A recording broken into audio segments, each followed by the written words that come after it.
एक गांव में लल्लन और घसीटा नाम के दो दोस्त रहते थे। उस गांव पर चुड़ैल का साया होने की वजह से वह दोनों हमेशा औरतों के भेष में ही रहते थे, क्योंकि चुड़ैल औरतों को कुछ नहीं कहती है। लेकिन औरतों का भेष बदलने की वजह से सारी औरतें उन दोनों को डरपोक समझती थी। पूरे गांव में उनकी कोई इज्जत नहीं करता था। अरे घसीटा, कल तो हद ही हो गई। गांव के किसी छोरे ने मेरे घर की दीवार पर डरपोक लिख दिया। बताओ भाई, ऐसा भी कोई करता है क्या? हाँ भाई लल्लन, तुम सही कहते हो। हमने औरतों का भेष बदलकर इस चुड़ैल से अपनी जान बचा ली, लेकिन हमने अपनी इज्जत भी गवा दी है। तो अब क्या करना चाहिए? क्या ऐसे ही रोज रोज बेइज्जती करवाते रहें? नहीं भाई लल्लन, मैं अब और बेइज्जती नहीं करवा सकता। मैं ऐसी जिंदगी से तंग आ चुका हूँ। आंटी, आपकी साड़ी का पल्लू नीचे जमीन पर लग रहा है, उठा लो वरना मैला हो जाएगा। चल भाग यहाँ से। बस बहुत हो गया घसीटा भाई, मैं अब अपना और मजाक नहीं उड़वा सकता। हद है यार, कोई भी आता जाता हमारा मजाक बना के चला जाता है। तुम सही कहते हो भाई, हमने कुछ ना कुछ तो करना ही होगा। तो तुम क्या कहते हो? क्या हमें ये औरतों का भेष उतार कर वापस मर्द बन जाना चाहिए? नहीं भाई, अगर हमने ऐसा किया तो हमारी खैर नहीं। हमारे मर्द बनते ही चुड़ैल हमें उठा कर ले जाएगी। हमें कोई और रास्ता निकालना होगा। तभी वहाँ से एक औरत गुजर रही होती है। लल्लन भैया, अगर साड़ियाँ खत्म हो गई हो तो मैं आपके घर और साड़ियाँ पहुँचा दूंगी। आपको शर्माने की जरूरत नहीं है। और कितनी बेइज्जती करवाएगा भाई घसीटा?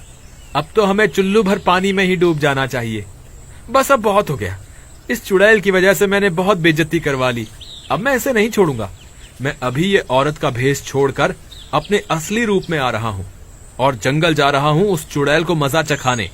अगर तुम्हें मंजूर है तो चलो मेरे साथ, नहीं तो ऐसे ही अपनी बेइज्जती करवाते रहो। अरे रुको लल्लन भाई, नाराज मत हो। हमें समझदारी से काम लेना होगा। हम उस चुड़ैल से बदला जरूर लेंगे, लेकिन अगर हम मर्द बनकर जंगल में उसकी तलाश में गए तो वो हमें कच्चा ही खा जाएगी। हम उसका मुकाबला नहीं कर पाएंगे। तुम सही कहते हो, हम औरत बनके ही उसकी तलाश करेंगे। अगर कुछ गड़बड़ भी हुई तो वो हमें औरत समझकर छोड़ देगी। ठीक है, हम आज रात को ही उसकी तलाश में निकलेंगे। इतना बोलकर दोनों अपने अपने घर की ओर चल देते हैं। फिर रात होने पर घसीटा भाई तैयार हो उस चुड़ैल को सबक सिखाने के लिए? हाँ भाई, मैं तैयार हूँ। चलो इस चुड़ैल को मजा चखाते हैं। फिर वे दोनों चुड़ैल की तलाश में जंगल की ओर चल देते हैं।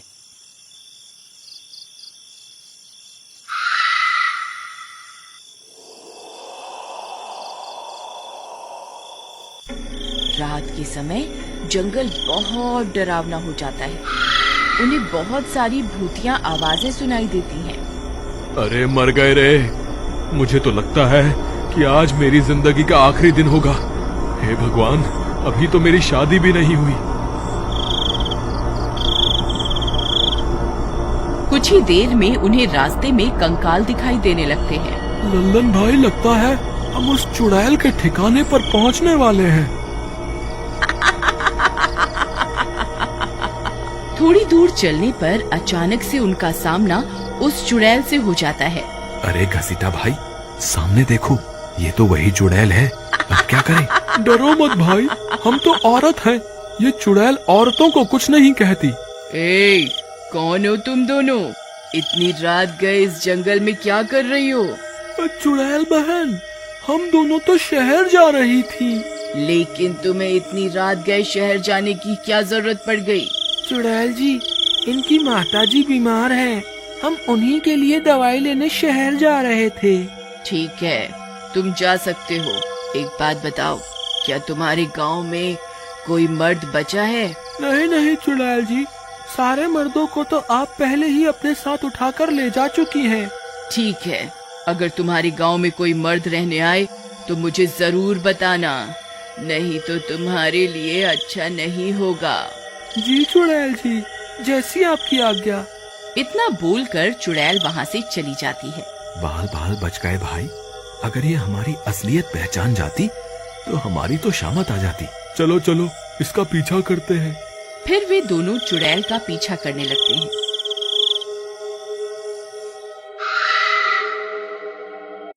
थोड़ी दूर जाने पर चुड़ैल एक गुफा के अंदर चली जाती है।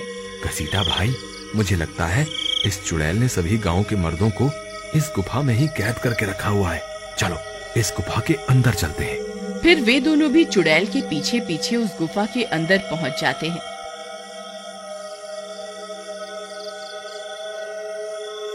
अरे घसीटा भाई, वो देखो, वहाँ कुछ गांव वाले खुदाई का काम कर रहे हैं। लेकिन ये लोग खुदाई क्यों कर रहे हैं? पता नहीं भाई, मुझे तो कुछ गड़बड़ लग रही है। चलो उनके पास चलकर पता करते हैं, आखिर माजरा क्या है। वे दोनों खुदाई वाली जगह पर पहुंच जाते हैं। गांव वाले लोग उन दोनों औरतों को देखकर दंग रह जाते हैं। अरे तुम दोनों कौन हो? तुम इस गुफा तक कैसे आ गई? तुम तो औरत हो, तुम्हें डर नहीं लगा? अरे ये तो औरतें हैं। अरे तुम यहाँ से चली जाओ, अगर चुड़ैल आ गई तो डर के मारे तुम्हारी जान तो वैसे ही निकल जाएगी। तुम सही कहते हो भाई, इन अबला नारियों की जान की रक्षा करना हम मर्दों की जिम्मेदारी है। चलो इन्हें यहाँ किसी सुरक्षित जगह पर छुपा देते हैं। क्यों भाई, तुम्हें क्या लगता है भगवान ने तुम मर्दों को ही बहादुरी दिखाने का जिम्मा दिया हुआ है? तुम्हारे अंदर अगर इतनी बहादुरी है तो यहाँ इस चुड़ैल की गुलामी क्यों कर रहे हो?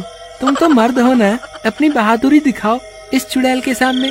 तेरी इतनी हिम्मत हमारी मर्दानगी को ललकारती है। अरे लल्लन, ये क्या कर रहे हो? हम यहाँ इनसे नहीं, चुड़ैल से लड़ने आए हैं। नहीं भाई घसीटा, मुझे लगता है चुड़ैल इनके साथ सही कर रही है। ये लोग औरतों को कमजोर और अपने से नीचे समझते हैं। ये मर्द हमेशा भूल जाते हैं कि इन्हें जन्म देने वाली एक औरत ही है। चुड़ैल इनसे यहाँ गुलामी करवाकर बिल्कुल सही कर रही है। ये घमंडी मर्द इसी के लायक है। इन्हें यहीं मरने दो, हम यहाँ से चलते हैं। अरे भाई लल्लन, क्यों करे कराए पर पानी फेर रहे हो? हम इतनी मेहनत से यहाँ तक पहुँचे हैं, अब अगर गांव वापस खाली हाथ गए तो उन्हें क्या मुंह दिखाएंगे? यार घसीटा, अगर मर्द ऐसे होते हैं तो अच्छा ही है कि हम औरतों की भेष में रहते हैं। अरे अरे भाइयों, ये औरत नहीं है, ये तो औरतों की भेष में मर्द है। हाँ, तुमने सही पहचाना, हम दोनों औरतें नहीं, तुम्हारी तरह मर्द हैं। लेकिन तुम यहाँ तक पहुँचे कैसे? उन्हीं औरतों के भेष के कारण जिन्हें तुम कमजोर और अपने से नीचा समझते हो। लेकिन भाई, तुम यहाँ खुदाई क्यों कर रहे हो? क्या बताएं भाई, कुछ साल पहले इस चुड़ैल के साथी को किसी ने मारकर इसी गुफा में दफन कर दिया था। अब ये चुड़ैल चाहती है कि हम इसके साथी को ढूंढकर जमीन से बाहर निकालें। अरे भाई, इस चुड़ैल ने अकेले ही हम गांव वालों की जिंदगी नर्क बना दी है। अगर इसे इसका साथी मिल गया तो ये दोनों मिलकर हम गांव वालों का क्या क्या हाल करेंगे, जरा ये तो सोचो। तुम सही कहते हो भाई, हम सबको अभी यहाँ से निकलना होगा। कहीं चुड़ैल वापस आ गई तो हम सबकी शामत आ जाएगी। फिर वे सब लोग खुदाई का काम छोड़कर उस गुफा से बाहर निकल जाते हैं। हमें एक काम करना होगा, चलो इस गुफा का मुंह बंद कर देते हैं। ये चुड़ैल हमेशा के लिए इसी गुफा में अपने साथी के साथ हमेशा हमेशा के लिए दफन हो जाएगी। फिर वे सब गांव वाले बड़े बड़े पत्थर ढूंढकर उस गुफा के सामने रख देते हैं, जिससे गुफा का मुंह बंद हो जाता है और चुड़ैल हमेशा हमेशा के लिए उसी गुफा में कैद हो जाती है। अरे ये क्या, ये सब गांव वाले कहाँ चले गए? अरे अरे ये गुफा का मुंह किसने बंद कर दिया? तभी गांव वालों को बहुत तेज तेज चीखों की आवाजें आती हैं। वे सब लोग डर जाते हैं। अरे मर गए रे, ये तो उसी चुड़ैल की आवाजें हैं। अरे भागो रे, कहीं ये आजाद हो गई तो किसी को जिंदा नहीं छोड़ेगी। वे सब गांव वाले भागते भागते अपने गांव पहुंच जाते हैं। गांव की औरतें अपने अपने पतियों को वापस पाकर खुश हो जाती हैं। लल्लन भैया, हमें माफ कर दीजिए, हमने आपको और घसीटा भैया को बहुत बुरा भला बोला और आज आपकी ही वजह से अपने पति से मिल पाई, मुझे माफ कर दीजिए। फिर वे सब गांव वाले खुशी खुशी एक साथ रहने लगते हैं और दूसरी तरफ वह चुड़ैल उसी गुफा में कैद होकर रह जाती है। गांव वालों, मैं तुम्हें जिंदा नहीं छोड़ूंगी। तुमने मुझे धोखा देकर अच्छा नहीं किया। अब मैं खुद ही खुदाई करके अपने साथी को बाहर निकालूंगी। फिर हम दोनों मिलकर तुम लोगों से चुन चुन कर बदला लेंगे।